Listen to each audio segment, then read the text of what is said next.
We hinted earlier that there was like some blur with the convection and the conduction. Yeah. And the hybrid vaporizer. So I'm gonna pull out my Mighty. The Mighty was always touted as like the best convection portable, even though it's not really fully convection.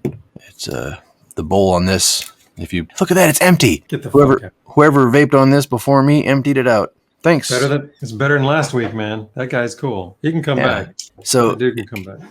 If you turn the Mighty on 416, I'm gonna put my finger in the bowl. If it's pure convection, the bowl wouldn't get hot. But with the Mighty, I'm gonna see how long it takes for the bowl to get. Yeah, let me know when it does, and I'll look at the temp for you. It's hot. It's hot. It's fucking hot. It's hot. Ah! Okay. Damn, dude. That was at 160. 160 is when you started wigging. Yep, 160. So I'm gonna, since I turned the Mighty on, I'm gonna go ahead and load it, Jerry. I'm gonna pull out the old sponsored Brilliant Cut grinder, which I've already taken the top off of. I love taking the top off of my Brilliant Cut grinder. I'm gonna pack a 1. I love taking the top off of all things, actually. That's my boy Troy right there, man. Taking the top off my Mighty, taking the tops off of apples, bananas. Tops off, I love it. No, I take the top off this one, and I'm using one of those Simrell stingers to cool it. I love that damn thing in there, so it's a nice combo. Looking dope. I think that's probably my favorite cooling in look on here, especially with the black one, man. Like, that's dope. My finger kind of hurts. That got hotter than I was expecting it to get. Yeah, dude. Well, here's the thing. I mean, 160 is hot. Like, when I test a vape, if it's hot in the hand, I temp it out, and if it's hotter than 135, no go. Because after that, it starts to really and you got up to 160, so you were really in that. I bet it almost felt like it was gonna burn, didn't it? Yeah, like I released not by choice, but by my body took over, like flinch reaction. But I was trying to like it had already hurt, and I was already committing to I'm just gonna hold through it. I'm gonna power through it. Mind over matter. And they got to a point where it's like, nope, my finger noped the fuck out. Yeah, man. Well, I'd be interested to see. I bet you. What did you have your Mighty set to? My Mighty set to 410. 410. Okay, that's funny. Then it probably peaked in the high 200s and chilled out until your first draw, or chilled out and slowly rose until your first draw. So, and then after you do that, then it kind of camps out for you probably around 340, 350 in between draws. And then when you draw, it pops back up to 410.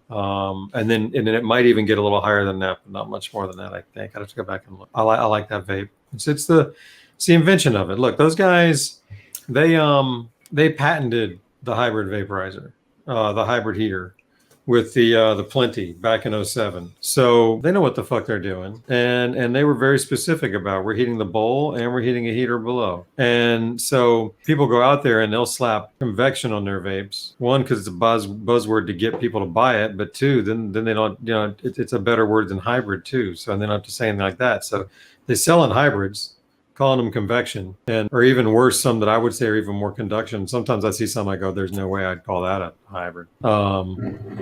But that's where we start to blur the lines a little bit, man. You know what I mean? Yeah.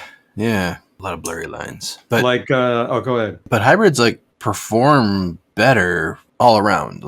The margin of having both heat from the bowl and hot air just makes a considerably better experience, because now you can get vapor with little puffs. You can get bigger hits with big puffs. It's like the best of both worlds, like the things I was saying that I like that are good about the packs. Anybody can hit it. With a hybrid vape, a good one anyway, they're back into that anybody can hit it territory. Like, you can hand anybody the Mighty, or anybody the Crafty, or anybody the Planet of the Vapes 1, and they're gonna, even if they load it wrong, they're gonna get some vapor no matter how they hit it. That's the cool thing about the hybrids. Yeah, for me, they really just combine the best of both worlds.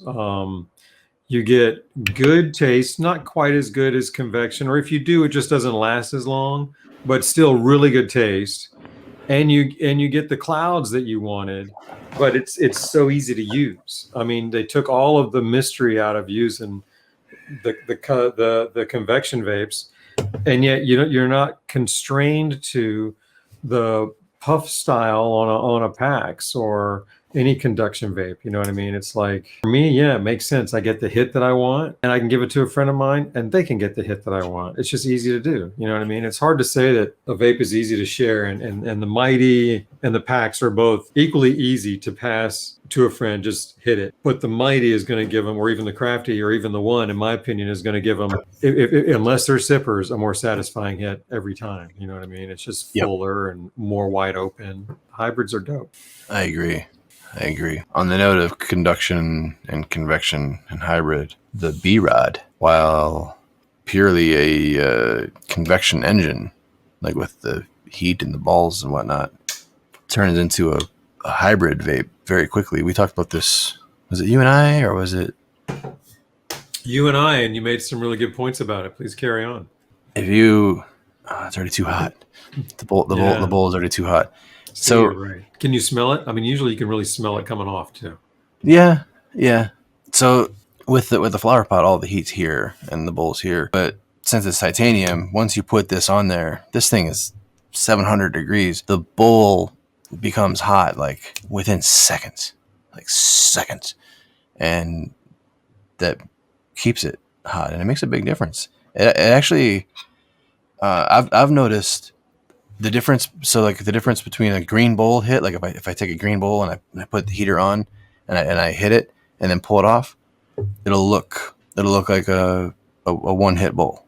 But if I put the heater on there, let it sit for like 5 seconds, maybe 8, and then take my hit, I get like a complete extraction. Like the bowl looks black, and I'm probably gonna stir it and dump it. Like I won't even bother hitting it again if I do a 10-second preheat. It's that much of a difference. Yeah, I agree. I'd forgotten about that too, man. Like, I've left them on there before and just cooked bowls by accident. Like, just oops, you know what I mean? You leave it on there long enough. I've put them on there before without hitting them. Left it on there too long and took it up and found vapor coming out. You know, just from sitting on it without hitting it first. So, no, you're right, man. I'd forgotten about that. It really does have a lot, and I think that has a lot to do with why it's so fucking punchy. You know what I mean? It's a punchy motherfucker, and that's probably got a lot to do with it. Yeah. So fuck. Yeah. Ooh, that was a preheat. Yeah. Yeah, that on there, man. Woof, woof, woof, woof. It's a thicker vapor with that thing, man. It can really kind of get meaty with that extra conduction, man. The only other vape that I've got that does it on purpose and specifically and controlled, and that's the Volcano Hybrid. And otherwise, in terms of desktop, because Troy and I talked about this on the hybrids, and I was like, I only have one hybrid desktop, and that's my Volcano Hybrid. And then he started talking to me about this, and I was like, geez, you're right, man. That really, almost the way it requires you to use it makes it a hybrid. I mean, the fact that it transfers the heat so fast, and really does just kind of immediately jump on it. So, yes, that's got a good little res there to it, man. I like that.